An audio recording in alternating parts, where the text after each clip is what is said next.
Senator Roberts has submitted a proposal under Standing Order 75 today. It is shown at item 13 on today's order of business. Is the proposal supported? With the concurrence of the Senate, the clerks will set the clock in line with the informal arrangements made by the whips. And I call on Senator Roberts. Thank you. As a servant to the many different people who make up our one Queensland community, One Nation has today advanced a matter of public importance, calling for a royal commission into Australia's COVID response. The rush of real science in the last few months makes it clear COVID-19 has been a tragic and criminal exercise in stakeholder government. The stakeholders milk COVID for their own personal and corporate benefit at the expense of everyday Australians, destroying confidence in our health system. For corporations, the objective was profit in the sale of tests, PPE and fake deadly vaccines that government and private mandates maximised. Profit accrued from fast-track TGA approvals that saved pharmaceutical companies billions of dollars and caused a new cost in human suffering, death and injury. Nothing could illustrate this point more than the heartbreaking testimony last week of Deborah Hamilton at the Senate inquiry into Senator Hanson's bill to ban COVID injection mandates. Deborah lost her daughter immediately after her COVID injections, which her employer mandated to keep her job. Her employer and their parent company had Vanguard Investment Fund as a leading shareholder and financier. Vanguard is the leading corporate shareholder in Pfizer. Vanguard mandated vaccines they make a profit from. When predatory billionaires and their trillion-dollar investment funds murder a beautiful 22-year-old vibrant Australian in an unquenchable thirst for profit, it shows corporate ownership and influence has gone too far. For media, the payoff was advertising accepted in return for government's aggressive propaganda-level promotion of the COVID narrative. Messaging broadcast to citizens who were captive in their own homes. Academics took their research grants and delivered the outcome they were asked to deliver. So much science in the COVID period was delivered with a high degree of confidence, and yet in recent months much of the science underpinning our COVID response has been proven to be dodgy, deceitful and dangerous, inhumanly so. Bureaucrats saw the opportunity to spread their power in a way previously never allowed.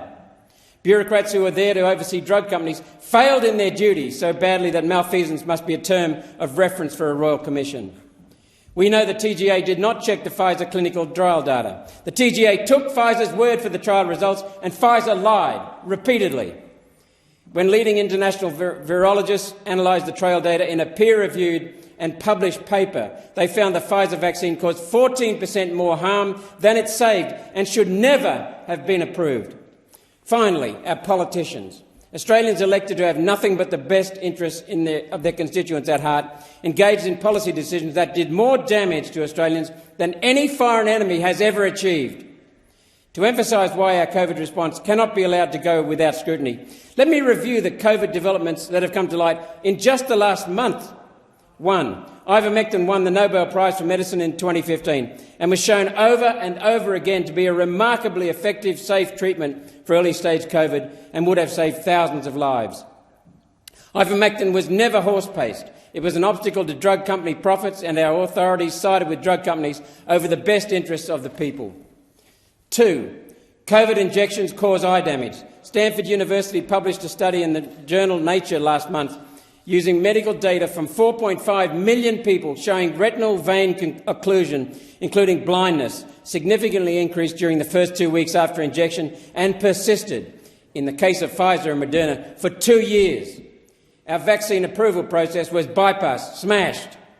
3. Hamburg and Munich universities' investigation of long COVID using mice and human post-mortem tissue found an accumulation of the spike protein in the skull, marrow and parts of the brain, months after the infection or injection, leading to a conclusion that spike protein damages the brain and contributes to long COVID, whether the source is a COVID infection or a vaccine. The TGA has now approved for permanent use Moderna injection, which uses spike protein. What the hell are they doing? 4. COVID injections harm menstrual cycles. A study published last month in the British Medical Journal studied 3 million women in Sweden and concluded the Pfizer vaccine contributed to a 41% increase in menstrual complications. This information was first collated in 2020 and was simply ignored when the fake vaccines were approved. Finally, the World Health Organization took time out from promoting child grooming to declare COVID no longer a global health emergency. Now is the time to take stock. to end all private and government mandates, suspend all hasty approvals and re-examine every fake vaccine and every drug approved using emergency approval. Now is the time to call the Royal Commission Minister Gallagher promised last year. Now is the time to start the painful yet necessary process of taking power from those who misused it and taking liberty from those who manipulated the response for their personal profit. Jail the bastards. Thank we you, want Senator. justice. Your time has expired. Senator Smith. Yes. Thank you, Acting Deputy President. I also rise to speak on the matter of importance raised today by Senator Roberts. All of us in this chamber know that the COVID-19 pandemic caused enormous dislocation, stress, illness and mortality in not just Australia but around the world. It absolutely stretched our health system and our resources to the limit. It asked so much of our talented and committed workforce in the health and aged care sectors. Aged care workers caring for their residents in really, really difficult scenarios. Doctors on COVID wards holding iPads to their patients to say their goodbyes to families and loved ones. And the work of nurses day after day, again, very, very difficult circumstances during a very scary time.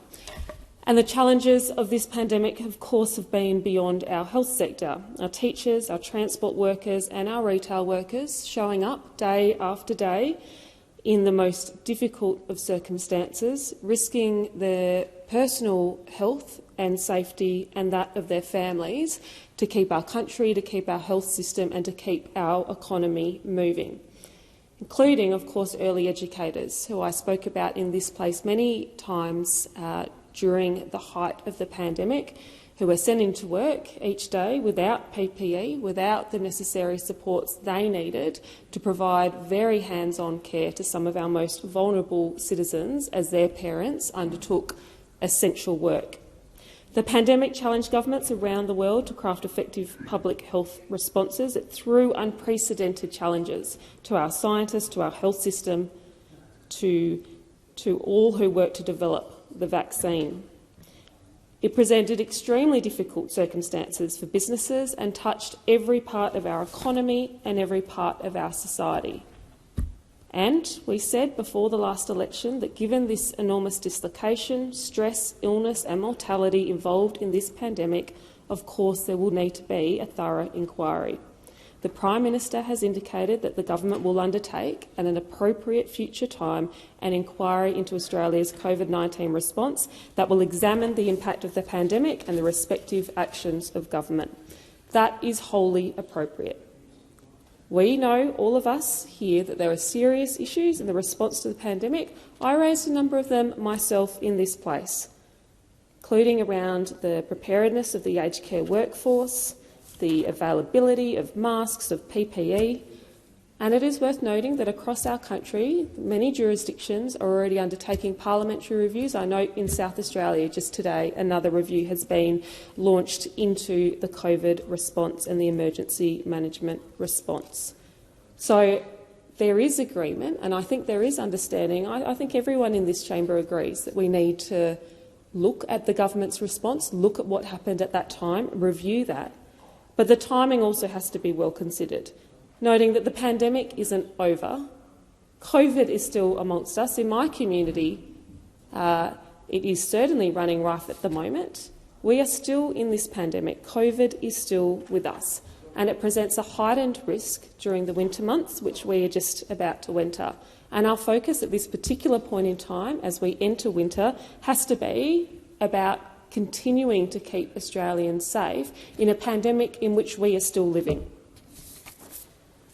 We're also doing serious work during this high-risk time to make sure our aged care sector and our aged care workers are supported and that we're minimising outbreaks in these facilities, including through strong infection prevention and control measures, regular reinforcing of advice to address complacency and the provision of a range of support services to this sector. Because we know and have seen over years that the aged care sector is, of course, particularly vulnerable, and particularly vulnerable during the winter months. We're also investing $50 million into the research of long COVID. This is an issue which has been raised with me by a number of constituents. I note led to the recent parliamentary inquiry chaired by Dr Mike Freelander, which made a number of recommendations in its final report on long COVID, informed by over 500 submissions and testimonies from a range of sources. The response to that report is important because there are issues in long COVID too. So, whilst the government agrees that yes, a review is absolutely and wholly appropriate, the timing of that review is not at this particular point in time, but I think there is absolute agreement of its importance. Senator Rennick. Thank you, Acting Madam Deputy Chair, and I'd rise to speak in support of Senator Roberts' motion that we do have a Royal Commission into COVID. It is long overdue. I will qualify that by saying that if there is a Royal Commission into COVID, that all aspects of the COVID management of COVID pandemic is looked at properly. And I say that because when I went to the Queensland Supreme Court and listened to the police case being put forward by the Queensland Police that were stood down because of the mandates, the judge there said that he wasn't interested in the biochemistry of the vaccine. And if you're not interested in the biochemistry of the vaccine, the biochemistry of the human body, then I fail to see how you can basically do a proper review of what took place. And in particular, I think the first thing we need to have a very good look at in any Royal Commission is the fact that what was the genomic sequence used in the PCR test, knowing that the virus had 29 proteins of about 1,000 nucleotides each, which part of those nucleotides were actually used in the PCR test to actually determine if you had a positive COVID case. We still don't know what was used in the PCR test in terms of that part of the sequence. So there's a primer and then there's a probe. What part of that probe was actually used and amplified? 40 times, I might add. You know, the cycle threshold used here in Australia was 40 times. Anthony Fauci himself said anything over 30 is basically considered dead nucleotides. The TGA themselves said that the PCR test couldn't distinguish between a live and dead virus. So how many people tested positive to COVID that didn't actually have COVID? So we've got to actually do some serious quality assurance here, because we spent hundreds of billions of dollars in locking the country down. We caused immense harm before we even get to the vaccine rollout. We caused immense harm in the overreach, government overreach, in locking people out of their homes, locking them out of their states, locking them out of the country. Then when they got in, they were then locked down for weeks at a time, you know, up to 2 weeks. I'm still getting emails from Queenslanders who've been asked to pay for their hotel accommodation for 2 weeks, and they can't afford it. I mean, they've got a $10,000 bill because they were locked down against their will for 2 weeks. We've got to look at why the state government spent hundreds of millions of dollars on these quarantine facilities that were never used. And I know in Queensland the quarantine facility out at Toowoomba there at Wellcamp has been handed over to the Wagners. You know, these guys don't need any free gifts from the government, I can assure you. Same in Western Australia. You know, $600 billion was spent on rat tests. Okay, all these things did was test for antibodies. I mean, you can have antibodies at any time of day or night to all sorts of coronaviruses. So, you know, we have to have a serious look at this. I mean, yet again, we have to look at why in the first 2 weeks after Joe Biden was elected, that 3 different pharmaceutical companies actually had a vaccine for a coronavirus when, despite the 40 years prior to that, they've never been able to find a vaccine for a coronavirus. And suddenly, after Joe Biden is elected, we've suddenly got pharmaceutical companies who have a vaccine for a coronavirus that was supposedly going to stop transmission and infection. And did it stop transmission and infection? No. By the September 2022, we had 10,000 cases, or recorded cases, of COVID. I know myself when I caught COVID, I didn't bother telling the government. I just stayed home for 7 days. But the idea that every time you catch a virus you go and get a test and ring up the government, you know, that's never taken place before. And are we going to go forward with rules like that? I don't think so. I don't think so. It is not sustainable to live in a society where we are terrifying people about a virus. And I'm not saying there wasn't a virus. I'm sure there was a virus. I'm sure there's a pathogen out there. And by all means, we should protect the vulnerable. But do you go around locking down healthy people, especially those working-age population, denying them the right to work? and not allowing them to make proper choices, given that the risk of the virus to them was very low. And I personally dispute whether or not the vaccine did stop serious infection. I'd actually argue it possibly enhanced it, given that studies show that there was an increase in IgG4, which was your down-regulating antibody, and there was also an increase in interleukin-10, cytokine. These are all down-regulating proteins in your body designed to stop your immune system from reacting to all this overexposure to viruses. So I welcome an inquiry, a Royal Commission into COVID, but I would hope that it's done with the best intentions and not with the idea of being a political hit job. Senator, your time has expired. Senator Steele-John. Very much, Chair. Disabled people should have always been put first in the planning and response to the pandemic. We should have never seen the kind of delays, the kind of lack of basic understanding about disabled people's needs in emergency health responses that were in fact the reality when COVID broke out. And we must never see them again.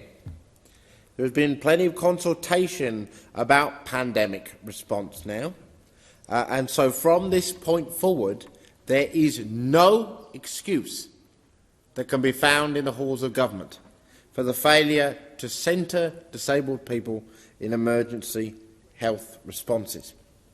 We know that the Morrison government's response to the pandemic for disabled people was grossly inadequate. The response to the pandemic largely failed to meet the government's obligations under the UN CRPD. The Morrison government failed to roll out the vaccine to disabled people as a priority community and failed to immunise quickly their family members and their workforce that is central to supporting them. The government were too slow to provide PPE supplies and too slow to provide wraps to the workforce and to disabled people, increasing our risk of infection and of transmission. Disabled people and carers were denied the COVID supplement payment that all other vulnerable people received. And that was a measure, in fact, that was supported by both of the major parties in this place. Not to mention that we didn't receive clear, accessible and consistent information. Disabled people were not consulted or included in planning and rollout processes across the board.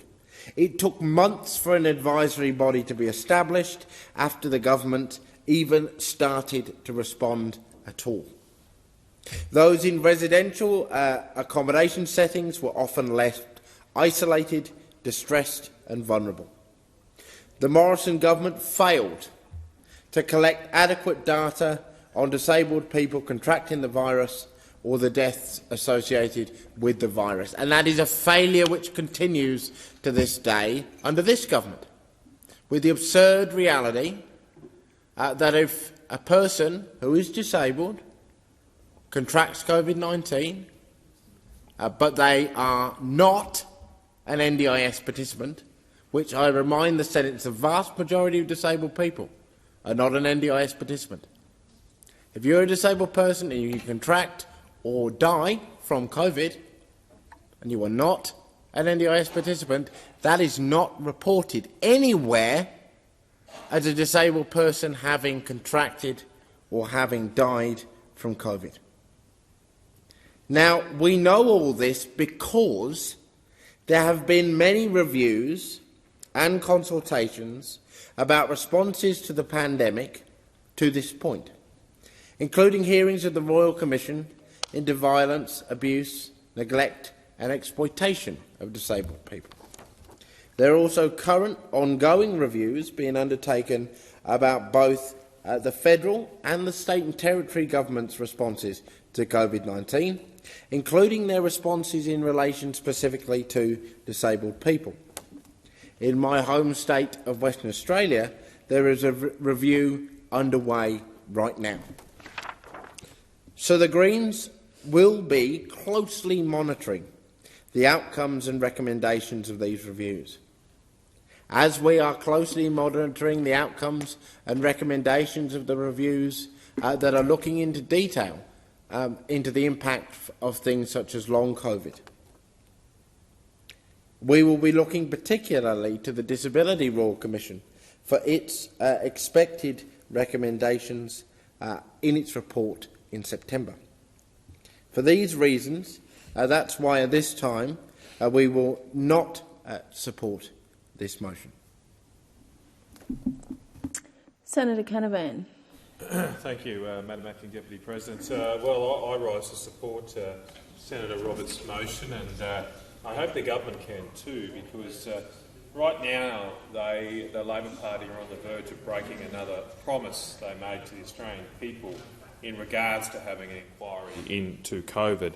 I welcome the comments that were made earlier from a senator opposite saying they did still support an inquiry, but we are now almost a year, 2 weeks away from a year since the election, since Mr Albanese made this promise to the Australian people, and people are still desperately waiting for this inquiry. Now, I want to put on record exactly when Mr Albanese made this promise, so it's not just me saying that. On January the 25th last year, a few months before the election, Mr Albanese spoke at the National Press Club, and a report of that speech in the Australian Financial Review said that when Mr Albanese was asked whether he would have an inquiry into, or Royal Commission, I think the question was, into coronavirus, Mr Albanese said, and I quote, "It is beyond doubt that you will need an assessment." He went on to say that whether that would be a Royal Commission or some form of inquiry, that will need to happen. Now, that promise now was made a year and 2 months ago, and we haven't heard any detail since. Not a single reference around what would an inquiry look like. Would it be a Royal Commission? What will its terms of reference or powers be? Will it be able to inspect the decisions of state governments and state bureaucrats? Nothing. Absolute radio silence from the government until Senator Roberts, and I give him credit for moving this motion, until through this motion we've heard a statement from a government senator saying they do still support an inquiry. Well, where is it now? Where is it? At the time, Mr Albanese did give the excuse that we couldn't have it right now because we're in the heat of the pandemic. This was early last year. Well, clearly we're not in the heat of the pandemic anymore. All of the restrictions have gone. No one is, or effectively no one is wearing masks anymore. It is time to have a proper inquiry into what went on. In a few hours' time, we're going to have the government budget delivered, and that budget will show Australia with crushing levels of debt, largely accumulated or significantly accumulated because of the response to the coronavirus pandemic. Over $300 billion of government spending to support the decisions that were made to lock down, to close borders, to roll out a vaccine in record time. All of this spending added up. And the fact that we have now 7 or 8% inflation in Australia is largely because of that government expansion, that government spending. And so this has been the largest single level of government expenditure outside of war, and we are still waiting for a proper inquiry into what the hell happened. The other senators have raised the issues of people who have lost loved ones during the pandemic deserve this inquiry. People who have been injured by vaccines deserve this inquiry. People who have suffered through lockdowns deserve this inquiry. But every Australian family is suffering to pay their bills right now deserves this inquiry. Because they are. The reason we have this inflation is because of these, I think, somewhat, in the end, misguided policy responses to this pandemic. You can only hazard a guess that those who are resisting this, those that are playing delaying tactics here to have this inquiry, are a little concerned about what it might find out. And they're hoping that perhaps people forget or that people have moved on from their roles and positions by the time this inquiry is announced, and that's not good enough. We need to have this ASAP because the longer it waits, the less institutional and corporate knowledge will remain in government bureaucracies to actually reveal what the hell happened. We should have had this inquiry announced as soon as the pandemic effectively ended late last year. We've waited long enough. I give credit to Senator Roberts for bringing this. I fully support it, and apparently the government supports it too. We'll stop the talk and just get on with it and announce an inquiry ASAP. It should really be a royal commission. We can have royal commissions into robo-debts, into pink bats, into all of these other types of things. Surely we can have a royal commission to the largest government response in this country outside of wartime. People deserve that now. We've had some Senate inquiries. Last week we had a Senate inquiry into removing vaccine. We've still got vaccine mandates still in some areas. We've still got those. They should be hauled in first. All those should be hauled in first. And I note to the Senate that Pfizer and Moderna have refused to appear at those Senate inquiries. Refused to appear. Now we're pursuing that. But that's another reason why we should have a royal commission, because all of these companies, all of the government bureaucrats should be held to account and made to explain to Australian people what the hell happened. Senator Babet. Thank you. Now, the UAP, obviously, we support the establishment of a royal commission into our COVID-19 response. We don't just support one, we demand one. It's time. Now, to simply move on from the pandemic as in nothing ever happened, don't worry about it, that's an outrage, an absolute outrage. Maybe an even greater outrage than the multiple outrages perpetrated during the pandemic itself. Now, to not forensically examine how the government and the public institutions handled the COVID crisis would represent an epic failure of curiosity, a dereliction of public duty, and it would heap insult on top of injury to the millions of Australians whose lives were devastated, not only by the virus, but more importantly, by the government's response to the virus. Now, University of New South Wales Professor of Economics G.G. Foster analysed the economic health and societal impact of government-imposed COVID lockdowns and estimated that the cost was 68 times greater than any benefit provided. If she's even half right, we need to investigate that. If it's even partly true, just partly true, decency alone, let alone duty, demands a full and frank inquiry. Now, real-world evidence comparing Sweden, where lockdowns were not implemented, with nations like ours, where government panic was the order of the day, showed that Sweden actually did better on every relevant data point. Does anyone here remember what happened in my home state of Victoria?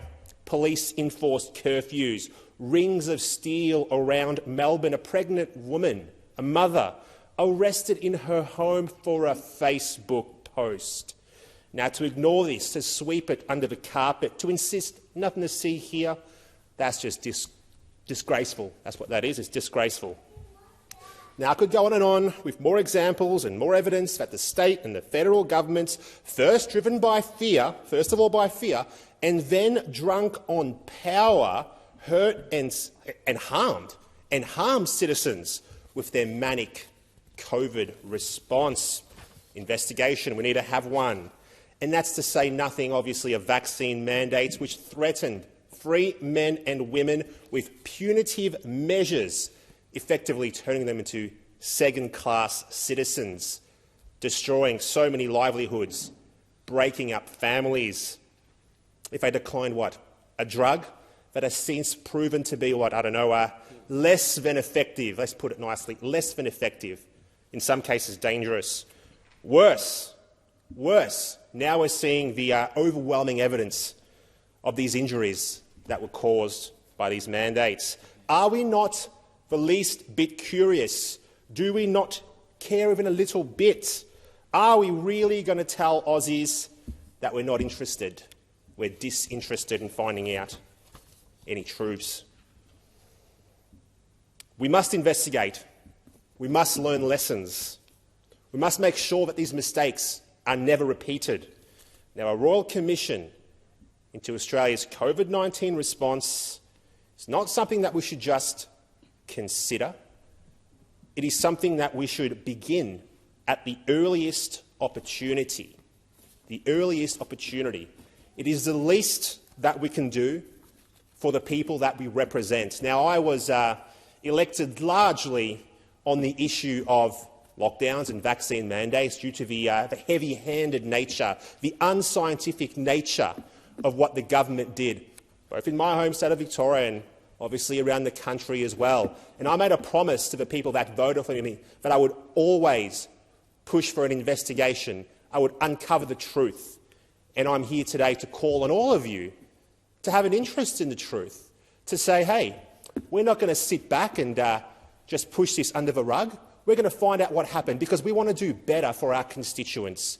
We don't want to be back in this position in the future again one day, especially now that the World Health Organization has come out and says that they want control over our health policy. Let's not let this happen again. Thank you.